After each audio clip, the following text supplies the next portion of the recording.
You know, there's this special kind of magic that only happens in a movie theater, right?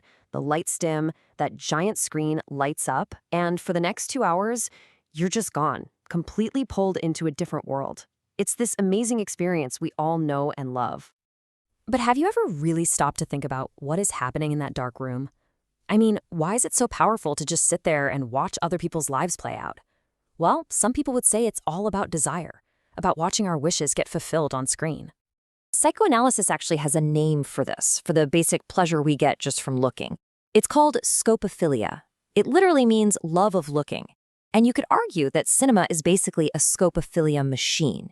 It gives us this incredible feeling of peeking into a private world, and it totally satisfies that deep down human curiosity. Okay, but here's where it gets really interesting.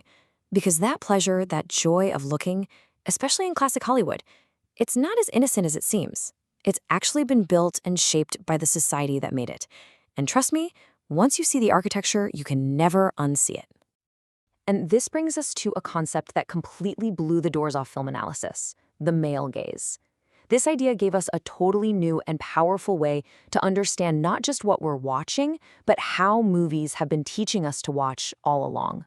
So the term comes from a British feminist film theorist named Laura Mulvey.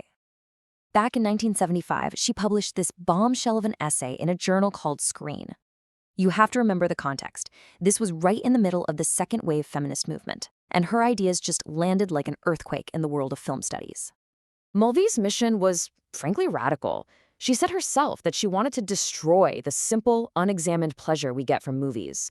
She wanted to take psychoanalysis and use it like a political weapon to show how the hidden biases of a patriarchal society are literally built into the DNA of how films are made.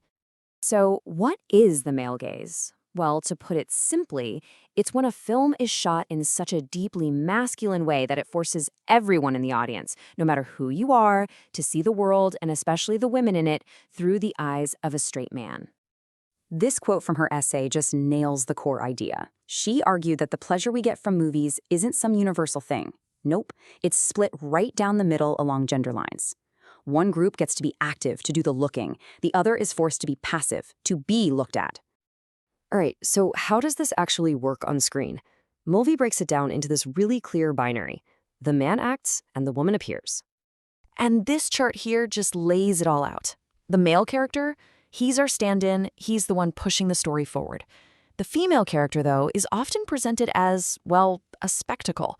Her appearance can literally stop the story in its tracks just so she can be shown off, designed with what Mulvey famously called to-be-looked-atness. She's there as an erotic object, not just for the hero, but for us in the audience too. Now, to make all this happen, Mulvey pointed out that there are 3 different looks going on in any movie. First, there's the camera's look as it films everything. Second, there's our look, the audience's look as we watch it. And third, there's the look the characters give each other inside the story. But here's the kicker. This is the crucial part.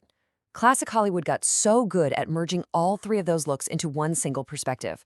The camera shoots from the male hero's point of view. We, the audience, are made to identify with him, and he is the one looking at the female character. The end result? We are all forced to see the woman through his gaze. But the theory goes even deeper than that, because Mulvey argued that the woman on screen isn't just an object of desire. From a psychoanalytic point of view, she's also a source of some pretty deep anxiety for the male unconscious.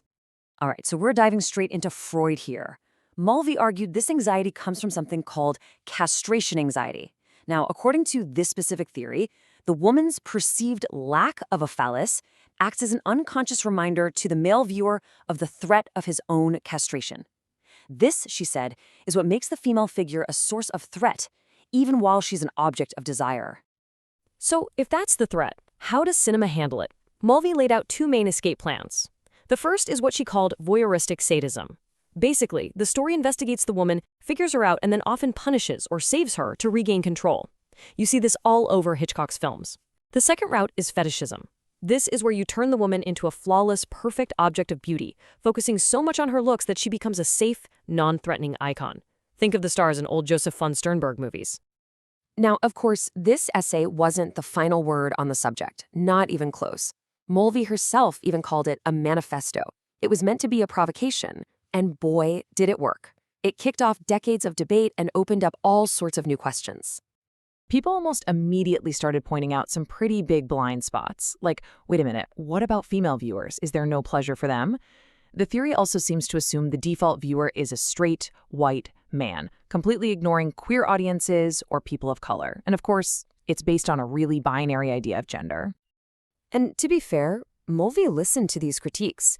She later wrote about the female viewer, suggesting that women might perform a sort of metaphoric transvestism, basically shifting back and forth between identifying with the active male gaze and the passive female object on screen. So, where are we now? Almost 50 years later, these ideas feel more important than ever. Not just for criticizing films, but as a launch pad for filmmakers to create entirely new ways of seeing.